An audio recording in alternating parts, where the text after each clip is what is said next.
702. The Naked Scientist. Time for The Naked Scientist with Dr. Chris Smith. Happy Monday, Doctor. How are you Happy doing? Monday. I'm very good. How are you?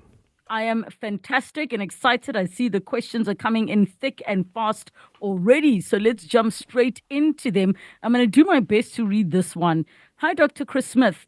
Why birds and chickens tuck one leg inside while resting? This is from Nelson. Hi, Nelson. I know what he means. When you see birds standing up in water or they're standing on ice, they may well put one foot on the ice to stand up, obviously, and the other one withdrawn up inside their feathers.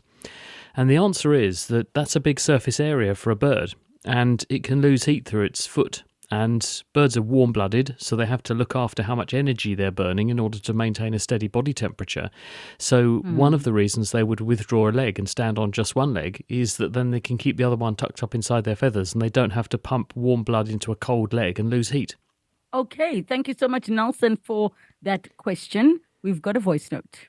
Hi, Lebohile. A question to the Naked Scientist. I noticed on the weekend some township people were able to overpower a whole elephant, and I assume that they made soup out of it. They ate it. I just want to know what can be eaten by human beings and what cannot. And in this instance, what effects could eating an elephant have on a human anatomy? Thank you so much. I almost feel like, Doctor, the people that decided is when they ate it, it just didn't agree with their system. Like, this is not for us. Yeah, well, there's a historical aspect to this because, of course, our ancestors, if you go back a few thousand to about 10 to 50,000 years, as people began to cooperate and they weren't farming. Farming came in about 10,000 years ago. Before farming came along, we were largely hunter-gatherers as a population around the world. And that meant that small communities worked together collaboratively to find, hunt down, track down, trap, catch, kill, and therefore butcher and eat game. And this would have included anything that was available. And because humans spread out across the world, they went to some geographies where existences were really hard to scratch out there. And some of the creatures they had to contend with were pretty big and fearsome, and they included woolly mammoths. We know that people were eating woolly mammoths because we've got the remains of them, complete with the marks made on the bones that human stone tools would have made. So we were definitely eating close relatives of elephants, mammoths, and therefore people we know could have survived on those perfectly well. They're just meat. That was absolutely fine. Who makes the rules about what we eat? Well, these days, there's a range of different inputs to this. Some of them are legal, and that's based on who owns the livestock or who has rights. If you live in the UK, you can't go and eat a swan because the king owns all the swans. And if you're caught eating a swan, then that's a criminal offence. In other countries, certain things are banned on cultural or religious grounds and also conservation grounds. We deter people from tracking, trapping, killing rare species, which we're trying to conserve because that undoes all the good work. So there's a range of different reasons, but as a species, we're pretty good at making a meal of almost anything, and you're quite right. If it tasted good, you can sure as hell bet your bottom dollar people will have eaten it. And I think I'm sitting here wondering what elephant meat tastes like. And I don't want to judge it by the skin, but it just looks tough. And well, I don't know. I don't know. I've never eaten an elephant, so I couldn't tell you. But it's really interesting because I've eaten quite a few things, and they don't taste the way you would expect. Camel does not taste the way I expected camel to taste. Ostrich didn't taste. I think I expected it to eat a bit like chicken, and it didn't. Yes. And crocodile was actually very agreeable. So kangaroo is lovely, by the way. So if you get the chance to have some kangaroo, goes fantastically well on the barbecue. Oh my goodness. All right. I guess we're going to get a little bit adventurous, but thank you so much for that question. Hi, Lebkhile. I'd like to ask the Naked Scientist, if life does flash before your eyes when you die, do people see their loved ones fetching them, or is it just hallucination? Thank you. Almost certainly hallucinations. And the thing is, it's very difficult to do an objective study on this, isn't it? Because if someone's genuinely dying, then it's a once-in-a-lifetime experience, and you can't then ask them in the aftermath, well, what was that like? The exception to that is people who have near-death experiences. And people often talk about stereotypical floating down tunnels and bright lights and so on. But we think this is almost certainly a manifestation of a hypoxic or oxygen-deprived brain. As people go into a situation where their heart stops beating, for example, and blood flow to the nervous system ceases, albeit temporarily if you're able to bring someone back, then the reason that people probably have these experiences is because when you deprive the brain of blood flow, this includes the retina, you start to drive a state of low oxygen. And if you have low oxygen, nerve cells start to fire off spontaneous activity because they can't control their electrical activity and they start to become more active than they should do. So one explanation for some of the things people experience is abnormal electrical activity driven by a brain being starved of oxygen. So that's probably more likely what it is, and that's why people give this quite similar account, having heard that that's from other people. That's what other people have described. People may invent some of these things fictitiously, but they may also be describing the genuine sensations of your brain and retina being deprived of oxygen. So can I ask then a question, Doctor? Tomorrow we're going to be talking about and asking all the listeners if they think people can tell when they're about to pass away. And many had already responded to our Facebook post sharing stories about, when my grandmother was, 2 days before she passed away, she was talking about seeing her grandmother being in the room with her. Do you think that also sort of speaks to what you were saying? Because from many people's experiences, the people who are about to pass away share things with them like they can see their loved ones or it's time. They start telling you that they're on their way out. In a moment, I'll tell you a really weird story that I cannot explain, and it happened to me. But before I come to that, the view of someone dying is someone just suddenly rolls over and ends their life, and that's that. And some people do die that way if they have sudden cardiac death, for example, or a stroke, which is enough to carry someone off very promptly, very rapidly and painlessly. But most people who get to the end of their life with chronic disease and are elderly don't just suddenly die one day.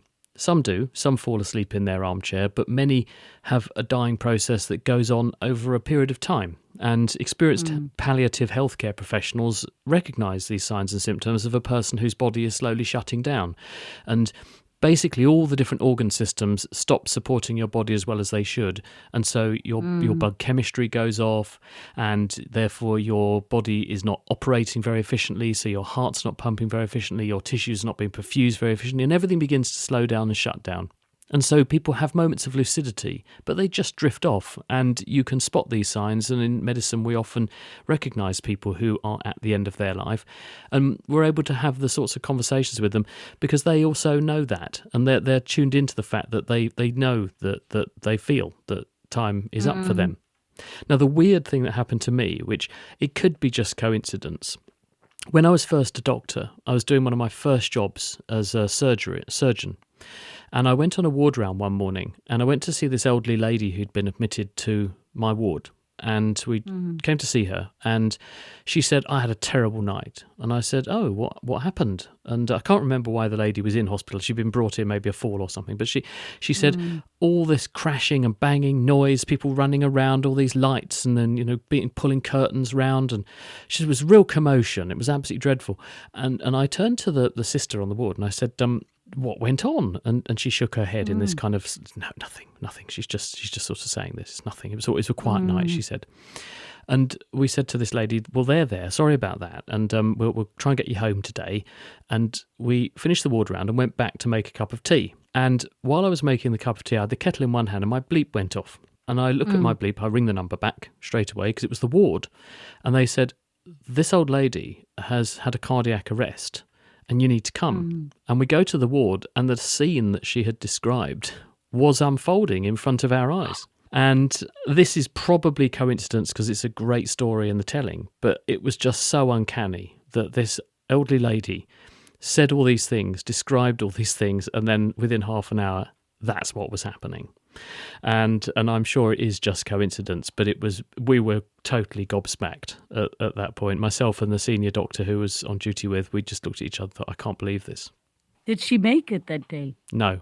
I'm having such goosebumps. I know, I did. We did. We both did. We sat there thinking, I cannot believe what has just unfolded. But might be one of those things. Wow. All right. Whew, we've got Hank in Merton. Hank, go ahead. Yes, hello, doctor. I just want to find out if you connect electric appliances on a 3-point plug, does it matter which side you put the neutral or the light? Because I know the neutral must go on the left-hand side and the positive on the right-hand side. But if you got a 2-point plug, you can put it anywhere. Well, the bottom line here is that with AC, alternating electricity, alternating current, then you have a live line and a neutral line. Now, the reason we worry about the neutral line in your plug socket is because in most systems, this is actually effectively clamped to earth.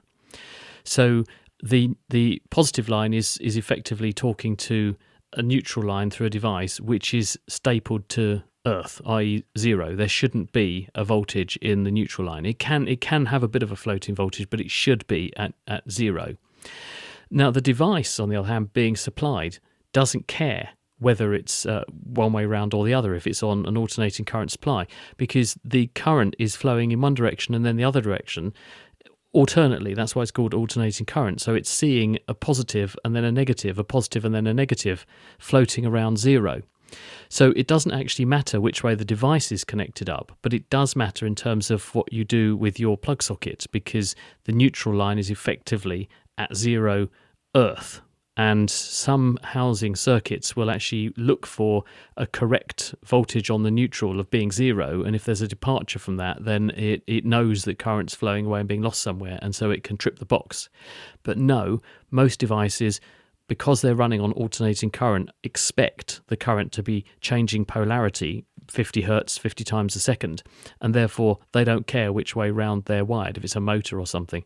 What comes downstream of one of those devices, though, might matter, because once you convert AC, alternating current, to DC, then polarity is very important. And so if you put it through a transformer and then you rectify the output from the transformer to turn it into direct current, then you have to be cautious about which way round you've connected things. But the wall supply, no, it shouldn't matter. Thank you so much, Hank, for that question. Here's a voice note. Hello, Kolebogile and the Naked Scientist. Is water, this might sound dumb, but is water and urine has a connection? The reason why I'm asking this is that when you have an urge to go, to the restroom, and you keep on procrastinating, but then as soon as you touch water, that urge worsens. Why is that? Why? It's just that I'm trying to understand that. Thank you. Thank you so much. And one more voice note. We go then to Dr. Chris. Hey, hello, Klebogile. It's Ishmael here. Well, for interest's sake, I do have elephant meat currently in my fridge. Yeah, the meat tastes nice. Like, it's more like beef, but does not have that beef smell, but it does taste nice. And yeah, in terms of cooking, the first time I cooked it the whole night using a pressure cooker. So it's a bit tough, but it tastes nice. Yeah. Just that, yeah, it's a challenge to get it, but should I get it anytime soon again, definitely I won't hesitate to buy it. Oh, my goodness. Doctor. He must have He a says very it's big tough. fridge, mustn't he, to put a whole elephant in it? That's a chest freezer and a half. All right. So the question in the first voice note was, what is that correlation because I know it doesn't just apply to touching water. When you hear water, No, you hearing suddenly it too. want to go to the bathroom. Yeah, well, the way the nervous system works is that it's all about pattern recognition and one thing facilitating another. And when we go for a wee, you hear a tinkling noise of water running. And so this is your brain recognises that pattern of running water and often associates that with going to the loo.